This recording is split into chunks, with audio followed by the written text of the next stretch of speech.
খুব দুঃখজনকভাবে আমরা লক্ষ্য করছি সংসদ অধিবেশনের মূল লক্ষ্য উদ্দেশ্য হারিয়ে যাচ্ছে। জনগণের কল্যাণ, ন্যায় বিচার, রাষ্ট্রের গুরুত্বপূর্ণ বিষয়ে গঠনমূলক আলোচনার পরিবর্তে অনেক ক্ষেত্রে একে অন্যকে উপহাস করে কথা বলছে। ব্যক্তিত্বের উপরে আঘাত হানা হচ্ছে। কটাক্ষ করে কথা বলাকে নিজেকে ধন্য বলে মনে করা হচ্ছে। ঠাট্টা, বিদ্রূপ, উপহাস, টেবিলের উপরে থাপড় দিয়ে মঞ্চ তৈরি করা হচ্ছে, ঈর্ষধ্বনির দিয়ে মুখরিত করা হচ্ছে। অযথা চিল্লাচিল্লি, চেঁচাচেঁচি, নিজের কৃতিত্ব, পারফরমেন্স এবং অহংকার এবং রাগ দেখানো, রাগ নিয়ন্ত্রণ না করা, গীবত, শিকায়াত, হিংসা বিদ্বেষের মতো অন্যায় কাজের মধ্যে জড়িয়ে যাওয়া দেখা যাচ্ছে। আবার কখনো কখনো ইসলাম বিরোধী বক্তব্য ও আচরণে জড়িয়ে যাওয়া দৃশ্য আমাদের সামনে ভেসে আসছে। অথচ এগুলো সব কিছু আল্লাহ তাআলা এবং রাসূলুল্লাহ সাল্লাল্লাহু আলাইহি ওয়াসাল্লাম পছন্দ করেন না। কোরআন ও হাদিস সব কিছুকে অপরাধ, অন্যায় বলে আখ্যায়িত করেছে।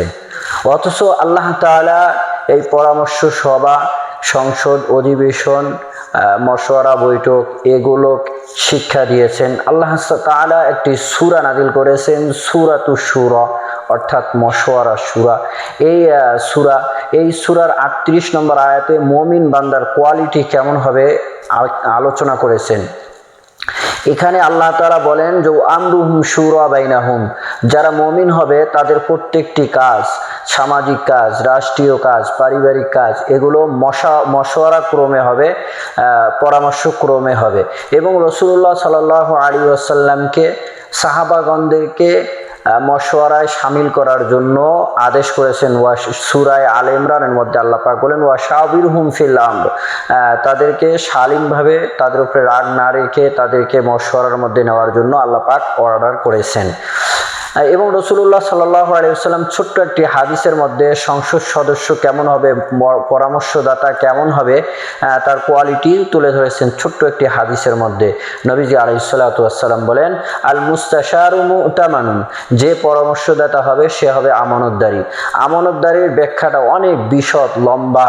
যেই গুণগুলোর আমরা পরিলক্ষিত করছি, যেটা ব্যাদ বলা হচ্ছে, অন্যায় বলা হচ্ছে, এগুলো একজন পরামর্শদাতার মধ্যে না থাকায় কেই আল্লাহ রসুল মু'তামানুন বলছেন, আমানতদারী বলেছেন। অর্থাৎ তাকে ক্ষুধাবিরু হতে হবে, অন্যের হক বুঝতে হবে, অন্যের উপরে জুলুম নির্যাতন না করতে হবে, এবং সুষ্ঠু বিচার করতে হবে, এবং তাকওয়াওয়ালা হতে হবে। শরীর আইনকে লঙ্ঘন করা যাবে না, আল্লাহর কোরআনের বিধানকে শ্রদ্ধা করতে হবে, এরকম সব কোয়ালিটি তার মধ্যে থাকতে হবে।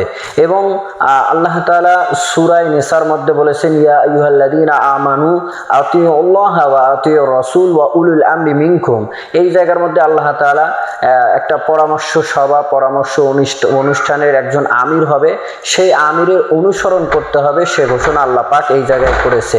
কেমন যে এই জায়গায় আল্লাহ পাক বলেছেন যে আমির যেটা করবে, যে ফয়সালা দেবে সেটাকেই মেনে নিতে হবে। অথচ আমরা আমাদের সংসদ অধিবেশনে দেখি যে মাননীয় স্পিকার চিল্লাইতে থাকে, কেউ খেয়াল করে না।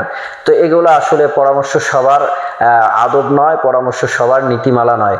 প্রিয় দেশবাসী, প্রত্যেকটা ভালো কাজ ভালো নিয়তে করা, এবং ভালো কাজটা ভালো নিয়তে, ভালো উদ্দেশ্যে করার পাশাপাশি ভালো পদ্ধতিতেই করতে হবে। যদি পদ্ধতি ভালো হয় তাহলে রেজাল্ট ভালো আসবে, না হলে যত ভালো কাজ ভালো নিয়তে, ভালো পারফরমেন্স নিয়ে করা হোক না কেন, সেখানে যদি পদ্ধতিগত ভুল থাকে তাহলে ভালো রেজাল্ট আসবে না।